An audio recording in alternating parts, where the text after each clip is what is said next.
दामादमपुर गांव में केतन अपनी पत्नी रेखा के साथ रहता था। केतन अपने बेटे के साथ समोसे का दुकान चलाया करता था।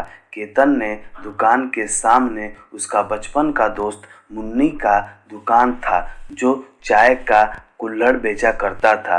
केतन मुन्ना से हमेशा मिलने के लिए जाया करता था। क्या हाल है मुन्ना? आज तुम अपनी कुल्हड़ चाय की दुकान बहुत देरी से खोल ली। इसी की वजह से मैं रेखा के यहाँ से गंदी चाय पीनी पड़ी। हाँ भाई साहब, माफ करना, आज मेरे को तबीयत खराब हो गई थी। इसी की वजह से मैं दुकानदार देर से खोली। अरे डॉक्टर से दिखाकर दवा ले लो और आज आराम करो, क्योंकि शरीर ही हमारा जीवन है। जी, आज मैंने दवा ले ली, लेकिन आपके दुकान पर कोई ग्राहक ही नजर नहीं आ रहा है। कैसे आएंगे? परनीत अपने दोस्त के शादी में गया है और समोसे वही बनाता है। जब परनीत आएगा तो वह समोसा बनाकर बेचेगा। इतना ही देर में वहां पर परनीत आ गया। मुन्ना काका, एक कप चाय दे दीजिए जल्दी से, मुझे दुकान पर मिठाई बनाने के लिए जाना है। एक काम करो, तुम समोसा बनाना शुरू करो, मैं तुम्हें वहीं चाय भिजवा दूंगा। हाँ, यह ठीक रहेगा।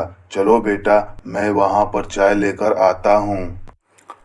परनीत के जाने के बाद मुन्ना कहता है, आपका बेटा मेहनत दिन भर करता है। यह बात मैं अच्छी तरह से जानता हूँ। मुझे 2 कप चाय दो, मैं तुमसे शाम में बात करूँगा। परनीत अपने समोसे के दुकान पर दिन रात मेहनत किया करता था, लेकिन इस बात से परनीत का दोस्त बहुत ही जलता था। परनीत का दोस्त समोसे के दुकान पर बहुत ही भीड़ रहती थी और मंगलू के मिठाई के दुकान पर हमेशा खाली ही रहती थी।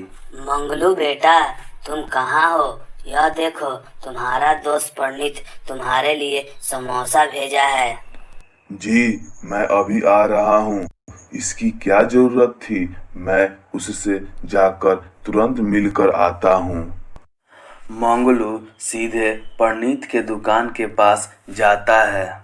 लगता है तुम्हारा दुकानदारी बहुत अच्छी चल रही है। तुम फ्री में समोसे बांट रहे हो। ऐसा कोई बात नहीं है। वह दरअसल मैं आज समोसे कुछ ज़्यादा बना दिया था, तो सोचा मैं तुझे भेज दूं। मुझे सब पता है, तुम जानबूझकर करते हो, मुझे नीचा दिखाने के लिए। तुम्हारी समोसे की दुकान मेरी मिठाई के दुकान से ज़्यादा चलती है। मेरा यह बिल्कुल यह मतलब नहीं था। यह तुम गलत समझ रहे हो। चुप रहो और तुम अपना काम करो।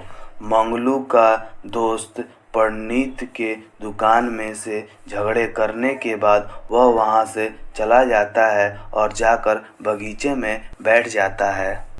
यह परनीत का बच्चा सोचता है कि समोसा यह बहुत अच्छा बनाता है और मेरी मिठाई किसी से कम थोड़ी है।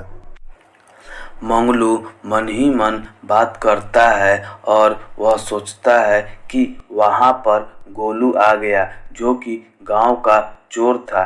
जेल से कुछ ही दिन पहले छूटकर वापस आया था। अरे गोलू भाई, तुम जेल से कब छूटे और तुम यहाँ बगीचे में क्या कर रहे हो? मैं तो पिछले ही हफ्ते छूटकर आया हूँ। अब से चोरी करना बंद कर दूंगा और एक आम जिंदगी जीऊंगा। आम जिंदगी में बहुत लोचा है गोलू भाई। बड़े परेशान दिख रहे हो मंगलू भाई। मंगलू गोलू को सारी बात बताता है जो उससे साथ हो रहा था। अबे इतनी सी बात है? मैं उसके समोसे में जमाल घोटा यानी पेट खराब करने की दवा मिला देता हूँ। जब सारे ग्राहक लोटा लेकर खेत में जाकर भागेंगे तभी हमें मजा आएगा। क्या यह कुछ ज्यादा नहीं हो जाएगा? मैंने तो तुम्हें सुझाव दे दिया, बाकी सब तुम पर है। गोलू का बात सही है। मैं उसके समोसे में दवा मिलाकर उसका दुकानदारी चौपट कर दूंगा। मोंगलू अपने घर में पूरी रात यही सोचता है कि गोलू को कुछ पैसे देकर परनीत के समोसे में दवाई मिलाने के लिए कहते हैं। आज का तो दारू का इंतजाम हो गया, उसके समोसे में दवाई डाल दूंगा और शाम को सोकर टिक कर सो जाऊंगा। यह होती है जिंदगी का मजा। गोलू परनीत के दुकान पर जाकर दवाई डाल देता है। उस दिन समोसे बहुत बिकते हैं। लोग दूर दूर से आकर समोसे ले जाते हैं। देखा माँ, आज हमारी समोसे खूब बिकी है। ऐसे ही हमारा व्यापार चलता रहे। दोनों बात कर ही रहे थे कि पेट दबाकर उसके पास कुछ लोग आ गए। तुमने यह समोसे में क्या मिला दिया? घर के पानी खत्म हो गया है और खेत के घास से मैं काम चला रहा हूँ। तुम्हारे समोसे बहुत बेकार हैं। मेरा परिवार बाथरूम के चक्कर लगा लगा कर थक गया। तुमने क्या मिला दिया था समोसा में? मैं तो अपनी ही पतला हूँ और मैं बाथरूम जा जाकर और पतला हो गया हूँ। दवाई वाले समोसे खाकर पूरे गांव वाले को जुलाब हो गया था। यही सब के वजह से परनीत का समोसे का दुकान चलना बंद हो गया। आज के बाद से तुम्हारा समोसा कोई नहीं खाएगा। अब सब लोग मिठाई खाएंगे। परनीत के दुकान न चलने के वजह से मंगलू की दुकान खूब चलने लगी। इस बात से परनीत परेशान होकर मुन्ना की चाय वाले की दुकानदार पर जाता है। क्या बताऊं मुन्ना काका, इतना अच्छा सब चल रहा था, आज देखो ना मैं कितना बहुत परेशान हो गया हूँ। बेटा देखो, जीवन में उतार चढ़ाव आते ही रहते हैं। सदा जीवन में उच्च विचार रखो। सदा जीवन में उच्च विचार सुनकर वह अपने पिताजी को बुलाया। पिताजी आप यहाँ आइए, मेरे पास सामान बेचने का एक तरकीब है। क्या तरकीब है तुम्हारे पास? आप खिचड़ी बहुत बढ़िया बनाते हैं। इससे लोगों का जो पेट खराब हो गया है वो ठीक हो जाएगा। उसको हल्का खाने को मिलेगा तो जो हमारा व्यापार खराब हुआ है वो ठीक हो जाएगा। वाह बेटा, तुमने क्या तरकीब निकाला है। अब हम ऐसा ही करेंगे। क्या इसमें मैं भी शामिल हो सकता हूँ? हम कुल्हड़ की खिचड़ी बनाकर बेचेंगे। हाँ भाई, यह कुछ पूछने की बात है। मुन्ना, परनीत और कत्तन उसी दिन अपनी कुल्हड़ की खिचड़ी की दुकान खोल देते हैं। केवल खिचड़ी बनाकर परनीत को दे रहा था और परनीत उसको कुल्हड़ को में डालकर उसे बेचने लगा। आओ आओ आओ, कुल्हड़ की खिचड़ी खाओ जिसका पेट खराब हो गया है, और यह आओ खाकर जाओ। पहला दिन मुफ्त है और यह इलाज भी आप लोगों का है जिन लोगों का पेट खराब हुआ है। तुमने पहले दिन मुफ्त करके बहुत अच्छा कर दिया।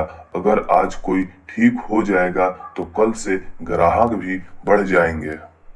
पहले दिन ही कुल्हड़ की खिचड़ी बहुत बिकी, दुकानदारी भी अच्छी हुई। जैसे जैसे लोगों को पता चला कि उसको कुल्हड़ की खिचड़ी खाकर पेट साफ हो जाता है तो वहाँ पर परनीत की कुल्हड़ की खिचड़ी और भी बिकने लगी।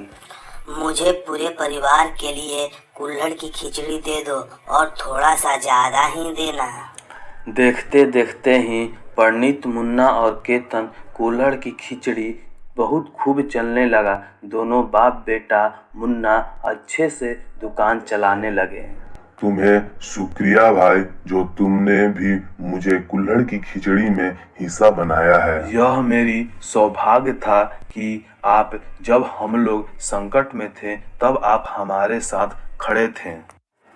गोलू और मंगलू अपना सर पीटने लगे। गोलू को चोरी के इल्जाम में पुलिस ने उन्हें पकड़कर उन्हें जेल में लेकर जाकर बंद कर दिया और मंगलू की दुकान की जो मिठाई की दुकान थी वह धीरे धीरे बंद होने की कगार पर आ गई थी।